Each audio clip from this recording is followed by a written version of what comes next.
አዲስ አድርገኝ ዛሬ ማሮጌ ነኝ ካልና ተግባሬ ስማማው ያለኝ የጸሎት ክፍላችሁን ቀርጻችሁ በቲክቶክ ልቀቁኝ። ከዛ ላይ እንዳለ የጸሎት ክፍሉን በሙሉ ሰብስቤ ደግሞ ላይቭ በመገባበት ሰዓት ከኋላ በዚህና በዚህ እያረኩኝ የሁላችሁንም የጸሎት ክፍል አሳያለሁ። የሁላችሁንም ቢያንስ ወደ 100 የጸሎት ክፍል ማግኘት ፈልጋለሁ። 100 እና በጣም እንግዲህ ከ2004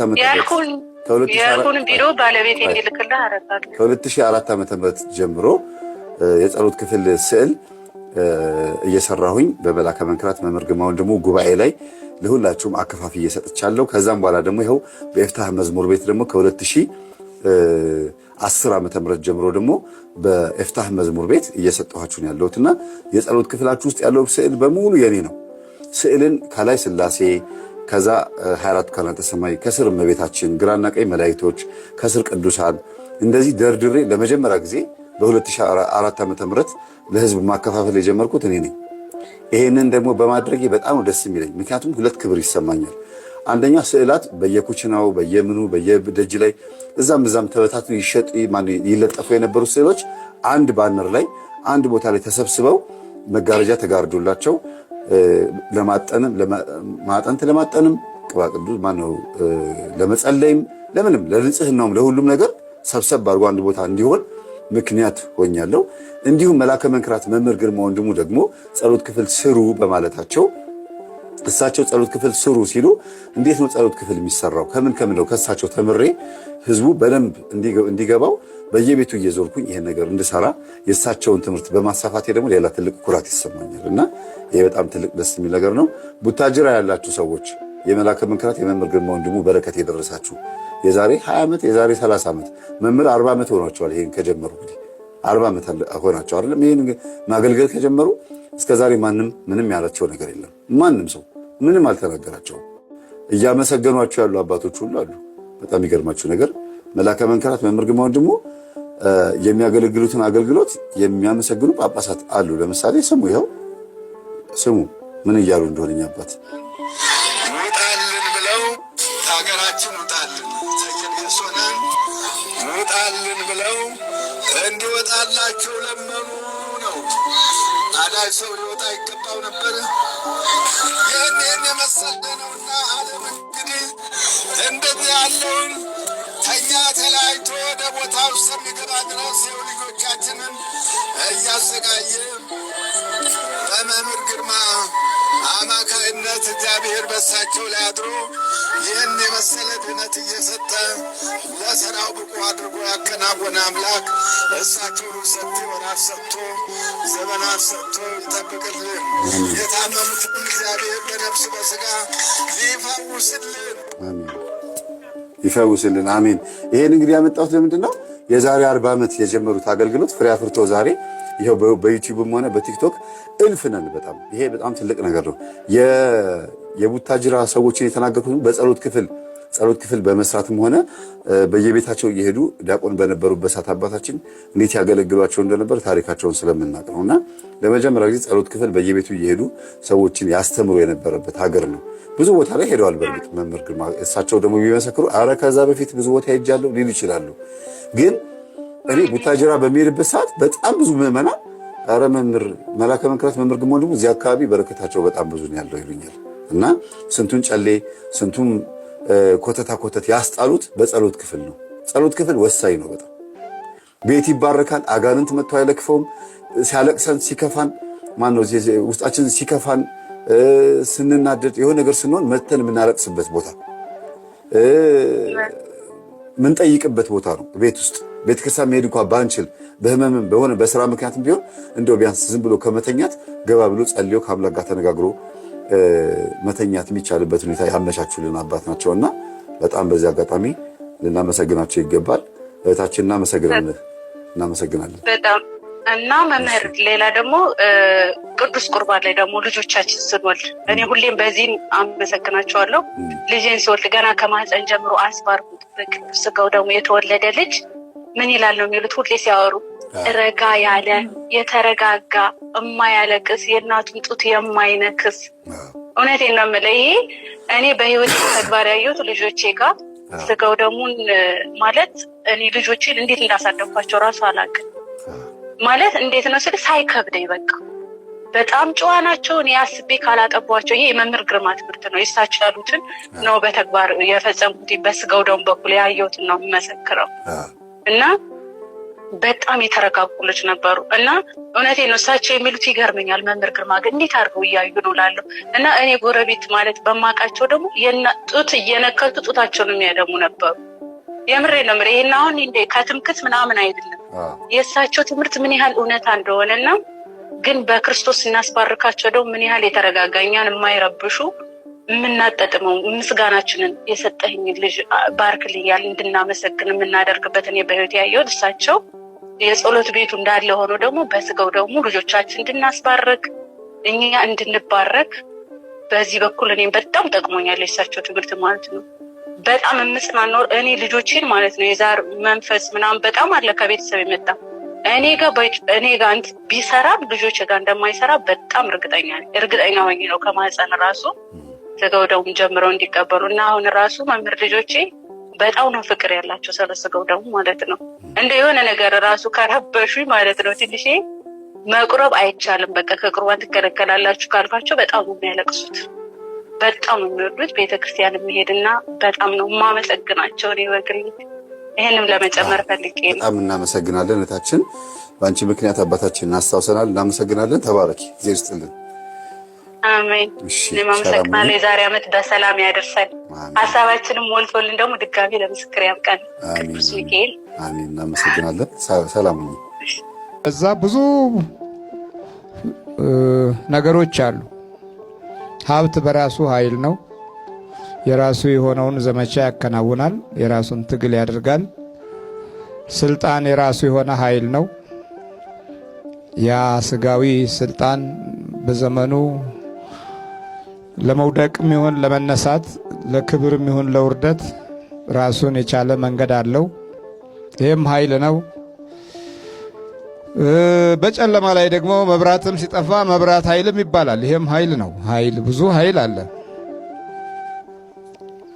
ብዙ ኃይሎች አሉ። እነዚህ ብዙ ኃይሎች በተቻለ መጠን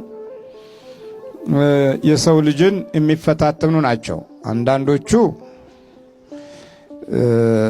የሰው ልጅን እያባበሉ እድሜውንና ጊዜውን የሚያታለሉት ናቸው። አንዳንዶቹ ደግሞ በቀጥታም ይሁን በተዘዋዋሪ መንገድ የሚጎዱትም አሉ። ክርስቶስ አሁን የተናገረው ኃይል የገንዘብም የስልጣንም የማዕረግም የመብራት ኃይልም ኃይል አይደለም። አሁን ክርስቶስ የተናገረው ኃይል እስክትለብሱ ድረስ የመንፈስ ቅዱስ ኃይል ነው። የምን ኃይል ነው? የመንፈስ ቅዱስ ኃይል። ይሄ ኃይል ማንም አያሸንፈውም። ይሄ ኃይል መጀመሪያ ጌታ እንዲወለድ ምክንያት የሆነ ኃይል ነው። መንፈስ ቅዱስ ባንቺ ላይ ይመጣል፣ የልዑልም ኃይል ይጸልልሻል አይደል ያለው? የልዑልም ኃይል አለው። በቃ ይሄ ኃይል ሄሮድስ አያገኘውም። ይሄ ኃይል ለማሳደድ ገና እድሜውንና በለጋ ጊዜ ለማጥፋት የሚሞክር ሁሉ አይደርሱበትም። ይሄ ኃይል በገዛ ፈቃዱ ራሱን ሲሰጥ ብቻ የሚከናወን ነው። በቤተልሔም ተወለደ። የመወለድ ሕግን ለእኛ ሰጠን፣ የመወለድ ኃይልንም አካፈለን። በክርስቶስ ክርስቲያን እንድንባል ጸጋውን ሲሰጠን የልዑል ኃይል ይጸልልሻል። በቅዱስ ሉቃስ ወንጌል ምዕራፍ 1 ላይ ያለው ቃል ነው። የቅዱስ ገብርኤል ኃይል መጣና ለቅድስት ድንግል ማርያም የነገራት ነገር ቢኖር ይሄንን እውነት ነው። ይሄን የሰማይ ኃይል ነው። በአካል ሲገለጥ ደግሞ በሚከተሉት ሁኔታዎች ውስጥ ሕይወታችን ተያዘ። ሰው የመንፈስ ቅዱስ ማደሪያ ሆነ። እመቤታችን የመንፈስ ቅዱስ መኖሪያ ሆነች፣ ማደሪያውም ሆነች። በመጨረሻም መንፈስ ቅዱስ በአካል ተዋህዶ ሰው ሆነ። በመንፈስ ቅዱስ ኃይል ተጸነሰ። በመንፈስ ቅዱስ ግብር ተጸነሰ። ከተጸነሰ በኋላ ሰው የሆነ አምላክ አምላክ ሰው መሆንን አካፈለን። እንግዲህ ይህንን ኃይል ደግሞ እሱ ወደ ሰማይ ሲሄድ ከአባቱ ሊልክልን ቃል ሆኖ ከእግዚአብሔር ቃል ሆኖ መጣ። ቃል ሥጋ ሆነ። ከዛ ደግሞ እንደገና ተመልሶ ወደ አባቱ በሥጋም በአካልም ሞትን ከሻረ በኋላ ወደ ሰማይ ሲወጣ መለኮታዊ ክብሩና ኃይሉ ያው ሆኖ ሳለ አንድ ሆኖ ሳለ አባቴ ይልክላችኋል፣ ይህን ኃይል እስክትለብሱ ድረስ በኢየሩሳሌም ከተማ ቆዩ። እንደዚሁ አልሄደም። በአካል ተገኝቶ የነበረባትን ዓለም እንደገና በመንፈስ ቅዱስ የተባረከች እንድትሆን የአባቱን ፈቃድ ከእኛ ጋር አዋሃደው። የራሱን ፈቃድ ደግሞ እኔ ሲሄድ እልክላችኋለሁ። ይሄን የሚላክልን ኃይል ደግሞ የሰውን ልብ የሚያቅ አያችሁ፣ የተንኮል ቦታዎችን የሚያፈርስ የምቀኞችን ኃይል የሚሰብር የመናፍስትን ጉዞ የሚያዳክም ደዌያቶችን ጸጥ የሚያደርግና የሚያድን ይሄ ኃይል የዓለምን ምስጢር የሚያሳውቅ ሰማያዊ ራእይን የሚያሰጥ እና ዕለት ዕለት ከላይ ካለው ኃይል ጋር የሚያገናኝ በቃ ደንበኛ የመገናኛ ኃይል ሆነ። ስለዚህ ይህን ኃይል እስክትለብሱ ድረስ በኢየሩሳሌም ከተማ ቆዩ አላቸው። መጀመሪያ እጆቹን የሚከተሉት ሂደቶች አሉ። ለዚህ ኃይል እስከ ቢታንያም አወጣቸው፣ እጆቹንም አንስቶ ባረካቸው። እነዛ በምስማር የተቸነከሩ እጆች ለባርኮት ዋሉ። ከትንሣኤ በኋላ ሞት ከተሻረ በኋላ ወደ እርገት ወደ መጨረሻው ፍጻሜ ላይ ሲደርስ የሚባርኩ እጆች ናቸው። የተቀየሙ ወይም ያኮረፉ እጆች አይደሉም። መስማርና ችንካር በበሳበት መልኩ የተጎዳ ሰው እንዴት ይባርካል? እሱ ግን ፍቅሩን በሙሉ ፍቅር በቃ ከሰው ልጆች ጋር ያለው ድንቅ ቸርነት መባረክ ሆነ። አንስቶ ባረካቸው። ሲባርካቸውም ከነርሱ ተለየ፣ ወደ ሰማይም አረገ። እነርሱም ሰገዱለትና በብዙ ደስታ ወደ ኢየሩሳሌም ተመለሱ። የመንፈስ ቅዱስ ኃይል መኖሪያ የሚሆነው ምን የሚያደርግ ነው ማለት ነው? እዚህ ጋር ደግሞ አንደኛ የክርስቶስ ባርኮት የደረሰው የእርገቱ መንፈሳዊ ጸጋ እምነት በውስጡ ያደረ፣ በሁለተኛ ደረጃ ደግሞ ያንን ማጽደቂያው ማህተም ማረጋገጫው መንበርከክ ነው። ሰገዱለት። ሰብአ ሰገል መጀመሪያ ሰገዱለት። አሁን ደግሞ ሲሄድ ሐዋርያት ሰገዱለት። ሰብአ ሰገል በግርግም ውስጥ በቤተልሔም ሰገዱለት። አሁን ደግሞ በቢታንያ ወደ ላይ ከፍ ከፍ እያለ በሚሄድበት ጊዜ የመሸኛው ስጦታ ስግደት ነበር። ይህ ስግደት የክብር ስግደት አይደለም፣ የጸጋም ስግደት አይደለም፣ የስጦታም ስግደት አይደለም። ይህ ስግደት የአምልኮት ስግደት ነው። ሰብአ ሰገል የመጀመሪያው ልደት ላይ የአምልኮት ስግደት ሰጡ። አሁን ሐዋርያት ከፍ ከፍ ሲል ደግሞ የአምልኮት ስግደት ሰጡ።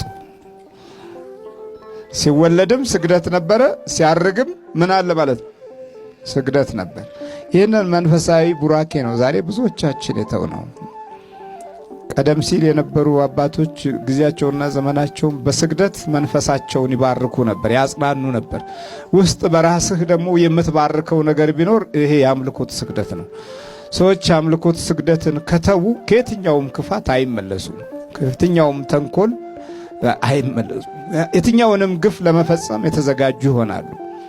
የአምልኮት ስግደት ምን ጊዜም ቢሆን የጸሎት አንደኛው ክፍልና አካል ነው። ዛሬ ብዙ አገልጋዮች በአምልኮት ስግደት ውስጥ ስለማይኖሩ 2 እና 3 4 አፍ ይኖራቸዋል። በዚህም ላይ ደግሞ ያለማመንም ችግር በራሱ አለ። የውስጥ ሕይወት ላይ ያለ ጉዳት እነዚህ ተደማምረው መንፈሳዊው ኃይላችን ከላይ የምንለብሰው ሳይሆን ከስጋ ብቻ የምንኖረው ከስጋ ብቻ የምናከናውነው ይሆናል። ስለዚህ የእግዚአብሔር የሆነው የክብር መግለጫ የሚሆነን ኃይል እናጣለን እና የአምልኮት ስግደት ሰገዱለትና በብዙ ደስታ። ከስግደት በኋላ ደግሞ ምን አለ ማለት ነው? ደስታ አለ። ሰዎች ደስታ ርቋቸው ሁል ጊዜ የተሸማቀቀውን ዓለም ይገፋሉ። በየጊዜው ያሉት ፈተናዎች አላቋርጥ ሲላቸው ደስታ ርቆኛል ብለው ይበሳጫሉ። ደስታ ያለው በምግብ ውስጥ አይደለም። ደስታ ያለው በመጠጥ ውስጥ አይደለም። ደስታ ያለው በአምልኮት ውስጥ ነው። መስገድ ስትጀምር ነው እውነቶች የሚታዩት፣ እውነቶችም የሚገለጡት እና በብዙ ደስታ ወደ ኢየሩሳሌም ተመለሱ። ዘወትርም እግዚአብሔርን እያመሰገኑና እየባረኩ በመቅደስ ኖሩ ይለናል። አሁን የመንፈስ ቅዱስ ጊዜና ሰዓት ደረሰ። በ10ኛው ቀን ያ ታላቅ መንፈሳዊ እሳት መጣ፣ ባረካቸው። የጰራቅሊጦስ ጊዜና ዘመን ደረሰን። ጌታችን መድኃኒታችን ካረገ በኋላ ይህንን ኃይል ሊሰጠን ወደደ። ያ ኃይል ለቤተ ክርስቲያን ምርኩዝ ሆኖ እስከዛ ድረስ ያው ቤተ ክርስቲያን አለች፣ ክርስቲያኖች አሉ። ያ ኃይል ባይኖር ኖሮ በአንድ ዘመን ያሉ ነገስታት ሁሉንም ነገር አወዳድመውና ፈጻጽመውት አብቅቷል ክርስትና ማለት ይችሉ ነበር። ብዙ ነገሮች ከዚህ በፊት እንደወደሙት አይነት እንደዛው አውድመው ደብዛውን ያጠፉ ነበር። ግን አይቻልም። ኃይል እስክትለብሱ ድረስ ያለው መንፈሳዊ መለኮታዊ ኃይልን ለቤተ ክርስቲያን የሰጣት ጸጋ ስለሆነ ያው እስከ ዛሬ ያለ፣ በተለይም እኛ ኢትዮጵያውያን ያው እስከ ዓለም ፍጻሜ ጊዜ ድረስ እምነታችን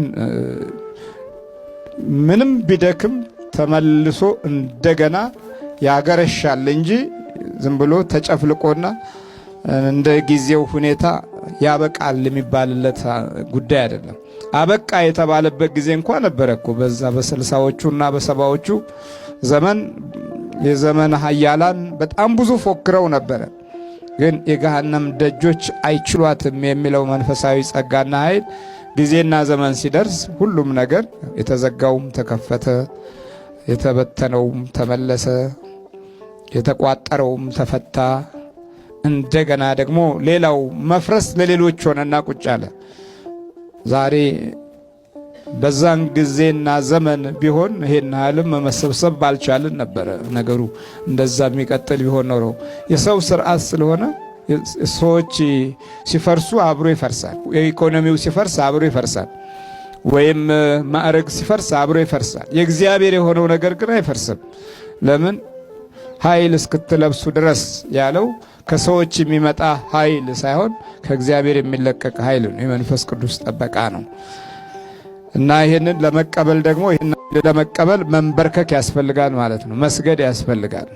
ከዛም በመንፈሳዊ ደስታ ነው አገልግሎትን ስራ አለብኝ ሳይሆን የእግዚአብሔር አገልግሎት አለብኝ ማለት አለብን። ዛሬ ብዙዎቹ አገልጋዮች ስራ አለብኝ ይላሉ። ስራ እንጂ መንፈሳዊ አገልግሎት አይደለም። ስራ እየሆነ ነው አሁን የተቸገር ነው። ስራ መሆኑ በራሱ ደግሞ መናፍስቱ የበለጠ ድፍረት እንዲያገኝ አደረገው። እሱም አብሮ ሰራተኛ ስለሆነ ማለት ነው። የሚሰራው ስራ አብሮ ይሰራና በኋላ ግን ወደ መንፈሳዊ ግብህ እንዳትደርስ ሁልጊዜ የራሱን የሆነ ወጥመድ በማዘጋጀት ከህሊናችንና ከአእምሯችን በላይ የተወሳሰቡ መንፈሳዊ ፈተናዎችን ያመጣብናል። ስለዚህ የመንፈስ ቅዱስ ኃይል በሕይወታችን በዘመናችን እንዲኖር በአምልኮታችን ውስጥ ሁልጊዜ ደስተኞች ልንሆን ያስፈልገናል። የጸሎት ሰዓት ደረሰ እያልክ የምትጸልየውም ከሆነ ሰይጣንን ፈርተህ ይሄም ሌላ ችግር ነው። አሁን ብዙዎቹ ጸሎት ለማድረስ ሲያስቡ ነጋ መሰለኝ እንደው እቺ ጸሎቴ እንዳትቋረጥ እንደው እየፈራ ነው። የደስታ ሕይወት የለውም። ለጸሎቱ ጊዜ የሚሰጠው ጊዜ ከኑሮ ውስጥ የተወሰነውን ይበላብኛል ብሎ እየፈራ ነው። ይሄ ደግሞ በትክክል መንፈሳዊ ሕይወት ላይ ያለንን ፍቅር ደካማ መሆኑን ያሳየናል። ሌላው ሰይጣኑም ይታዘበናል። አንዳንድ ድርጊቶችን አከናውኖ ለጸሎት የምንሰጠው ጊዜ ላይ ማምከን ከቻለ በሌላው ወቅት ላይ ያችን እንደ አንድ ትልቅ መረጃ በመውሰድ ታዝቦን የድካም ጊዜ እየጨመረልን ይመጣል። መንፈሳዊ አቋማችን ላይ ያለውን ድክመት የሱ ማጠናከሪያ ያደርገዋል። ስለዚህ በውስጣችን ለጸሎትና ለመስጋና ስንዘጋጅ ፍጹም ደስተኞች ልንሆን ይገባል። ከፊታችን ኃያል አምላክ ንጉሡ በብዙ መንፈሳዊ ኃይል እንደሚጎበኘን፣ እንደሚጠብቀን፣ ምንፈልገውን እንደሚሰጠን፣ እንደሚባርክልን ውስጣችን ይህንን መንፈሳዊ ነፃነት ማግኘት መቻል አለበት። ይህንን ነፃነት ነው ሰይጣን የሚነጥቅህ። ይሄ ነፃነት ዓለም፣ ነገስታት፣ መሪዎች፣ መኳንንቶች፣ ማዕረግ፣ ስልጣን አያመጡትም። ይህን የውስጥ ነፃነት እንጀራ፣ ዳቦ፣ ገንዘብ፣ ልብስ፣ ማዕረግ ከላይ የሚታይ ነገር ሊሰጡህ ይችላሉ። ከውስጥ ግን የሚሰጥህ የሰማይ አምላክ ነው። ይህንን ነው ከውስጥ ማግኘት የሚያስችለውን ኃይል እስክንለብስ ድረስ ነው በኢየሩሳሌም ከተማ ቆዩ አላቸው። በጽርሐ ጽዮን መንፈስ ቅዱስ የወረደበት ቦታ በዛ ቦታ ላይ ቆዩ አላቸው። እነሱም እዛ ቆዩ። ዳዊትም እንዲህ አለ፣ ቆይቼ እግዚአብሔርን ደጅ ጠናሁት፣ እርሱም ዘንበል አለልኝ። ዘንበል አለልኝ። ቆይቼ ነው፣ ቸኩዬ አይደለም። ከውጭ ሀገርም ብትመጡ አሁን ብዙ ሰዎች አላችሁ፣ ትቸኩላላችሁ። እግዚአብሔር የሚለው ቆይቼ ነው። እናንተ ከስራችሁ፣ ከኑሯችሁ፣ ከጊዜያችሁ ጋር ነው የምታስቡት። እግዚአብሔር ለእናንተ ያለው ሐሳብ ደግሞ ብዙ ነው። አንዳንዶቻችሁ እዚህ በደንብ መንፈሳዊ ኃይል ምን እንደሚመስል እንድትገነዘቡም ሊሆናል ይችላል ዝም ሲል። ሌላው በጠላታችሁ ላይ ያላችሁ መንፈሳዊ ንቃት እንዲበረታ ነው ዝም የሚላችሁ። በሌላ በኩል ደግሞ መንፈሱ ከወጣላችሁ በኋላ የሚገጥማችሁ ችግር ደግሞ ሌላ ጥጋብ ስለሚሆን ዝም ይላችኋል። እዚህ ጊዜ ለበጎ ነው እንድማርበት እግዚአብሔር ፈቅዷል ማለት ነው እንጂ አልወጣልኝም እዛ ሄጄ በቃ ብለህ ተስፋ የምትቆርጥ ከሆነ ሲኦል ነው ይዞ የሚሄድ። እሱ ችግር የለበትም። ግን የእግዚአብሔርን ዓላማ ነው ማወቅ መጠበቅ ያለብን። ዳዊት ያለው ምንድን ነው? ቆይቼ እግዚአብሔርን ደጅ ጠናሁት እርሱም ዘንበል አለልኝ። መቆየቱ መካከል እልህ መግባት የለብንም። በመቆየቱ መካከል እግዚአብሔር ለበጎ ነው። ይሄን ያህል ጊዜስ መማሬ ቀላል ነው ወይ? ይሄን ያህል ጊዜስ ማወቄ ቀላል ነው ወይ ነው ትልቁ ነገር። እና የምንገነዘባቸውን ነገሮች ከልቦናችን ውስጥ ሰይጣን ስለሚሻማ እኛ የምናየው እዚህ አውቶቢስ ወይም መተን ከፍለን እዚህ መቀመጣችንን፣ ኢኮኖሚ ማውጣታችንን፣ ከኑሯችን ውስጥ የተወሰነው ክፍል በመጓጓዣ መጨረሳችንን ይሆናል። በረከቱን አናስተውለውም። ከእጃችን ለሚወጣው ብቻ ነው ግምት የምንሰጠው። ያም ደግሞ በራሱ መንፈሳዊ ብስለት ላይ ያለን ድክመት፣ በግል እንደው እንዴት ነው በግለኝነት ብቻ የምናስብ ከሆነ በራሱ ብዙ ማስተዋሎችን ይከለክለናል። እና በኢየሩሳሌም ከተማ ቆዩ ምን እስክትሉ ድረስ? ኃይል እስክትለብሱ ድረስ። ያ መንፈስ ቅዱስ ሲመጣ ጴጥሮስ በነገሥታት ፊት መቆም ቻለ። ያንን ኃይል ስለከለበሱ በኋላማ በቃ አንድ ቃል ሲናገሩ የሕዝቡ ልብ ብቻ ይቀልጥና እረ የእናንተ ማህበር ይመቻል እያሉ ሁሉም ወደ መንፈስ ቅዱስ ማህበር እየመጣ ልባቸው የተነካ በ3 ቀን ትምህርት ብቻ ወደ 3000 4000 ሕዝብ ህሊናቸውና ልቦናቸው ተነክቶ ከጌታ ሐዋርያት ሕይወት ውስጥ ገቡ። የኛ ልብ አይነካም። ለምን? አይነ ጥላ አብሮ እየተወለደ የኛን ልቦናና ህሊና ለመንካት ስንት ዓመት ይኸው ታገለን እኮ ስንት ዓመት ከጎርጎሪዎስ ጀምሮ ስንት። ምክንያቱም ውስጥ ያለው ኃይል የመንፈስ ቅዱስን ኃይል የሚጋፋና በዘር ምክንያትም ራሱ የሚከራከር ነው። አልሰጥም እያለ ለእግዚአብሔር ልጅነት አልሰጥም፣ ልጄ ነህ፣ ዘሬ ነህ እያለ የሚታገለን ጠላት እጅ ውስጥ እኮ ነው ያለ ነው። አይደለሁም ደግሞ ለማለት የኛ